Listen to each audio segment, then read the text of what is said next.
لو سأل اللہ ان یزیل جبلا مکانہ لا ازالہ، کہ اے معاشر النصارہ ان کا مقابلہ نہ کرو، ان کے سامنے نہ آؤ.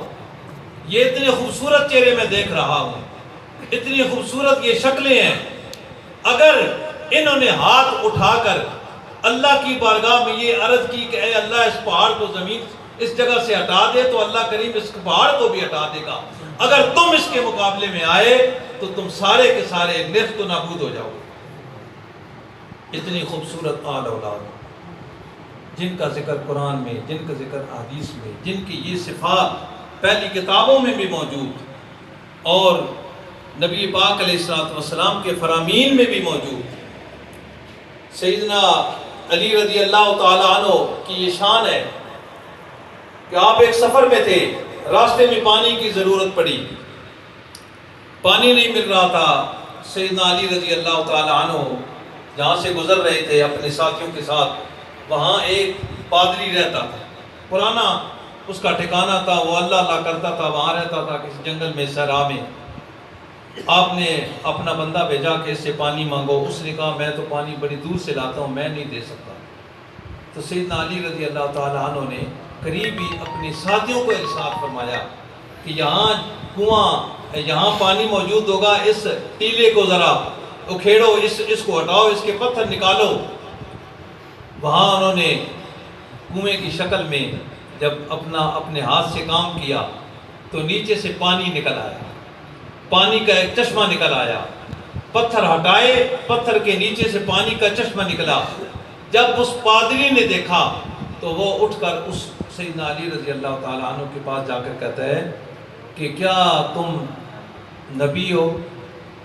حضرت علی رضی اللہ تعالیٰ عنہ نے ارشاد فرمایا میں نبی نہیں ہوں. تو کہنے لگا کہ کیا تم داماد نبی ہو؟ کہنے لگے کہ ہاں میں داماد نبی ہوں. تو حضرت علی رضی اللہ تعالیٰ عنہ نے پوچھا یہ سوال تو نے کیوں کیا ہے؟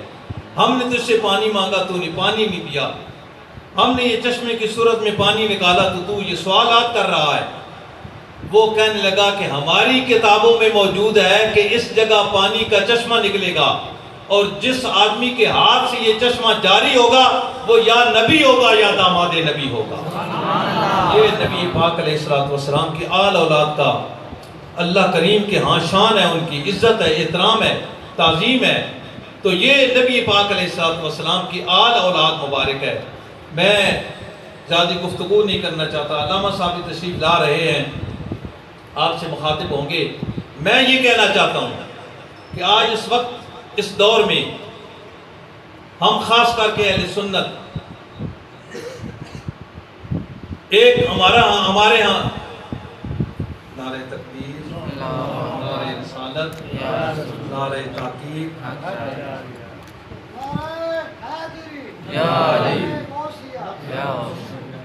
آج ہم ان چکروں میں پڑے ہوئے ہیں کہ میدان کربلا میں کیا ہوا تھا.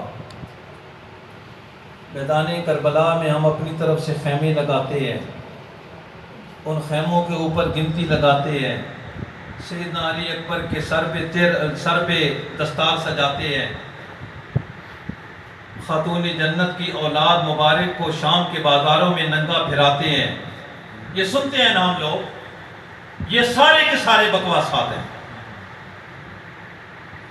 جن کے سر پہ اگر کپڑا سرک جائے تو سورج اپنا منہ چھپا لے. اور یہ قصے کہانیاں ملتان کے مسلیوں میراثیوں کی ہم سن کر اپنا عقیدہ بناتے ہیں، اور جو باتیں ان سے سنتے ہیں وہ اپنا عقیدہ بنا کر اپنا ایمان خراب کرتے ہیں. سیدنا امام حسین ہو یا آپ کی آل اولاد ہو، خوبصورت انہوں نے قربانی جا کر دی.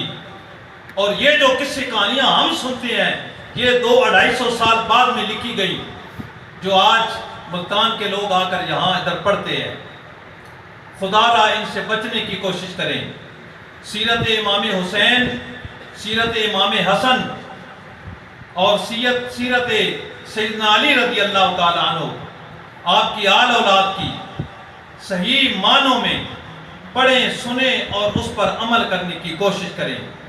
امام حسین علیہ السلام نے اپنے اس مدینہ طیبہ کو چھوڑ کر میدان کربلا میں آنا، اس کا مقصد بیان کیا تھا کہ اے لوگوں، آج جو ہمارے حکمران ہیں انہوں نے اسلام کی حدود کی پامالی کر رکھی ہے، اسلامی حدود کی پامالی کرتے ہیں، شریعت سے مذاق کرتے ہیں، حرام کو حلال اور حلال کو حرام کرتے ہیں، اس لیے میں سارا اپنا وطن چھوڑ کے سب کچھ لے کر میدان کربلا میں آ رہا ہوں۔ اور نبی پاک علیہ السلام نے سیدنا امام حسین علیہ السلام کی ولادت کے تھوڑے عرصے بعد یہ سارے واقعات بیان فرما دیے تھے۔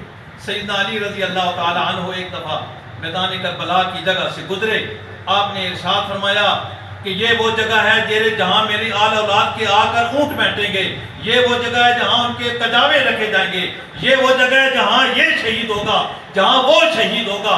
ساری باتیں سیدنا علی بن ابی طالب رضی اللہ تعالی عنہ اس میدان کربلا کا نقشہ بنا کر اپنے ساتھیوں کے سامنے بیان فرما رہے ہیں۔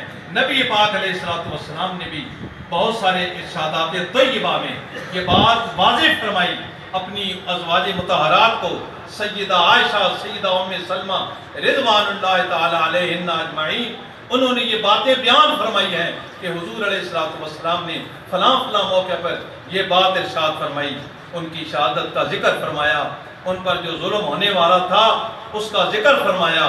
تو خدا را آج ہمیں ان پاک ہستیوں کا ذکر اس طرح کرنا چاہیے جس میں ان کی بے ادبی نہ ہو۔ اللہ کریم کی بارگاہ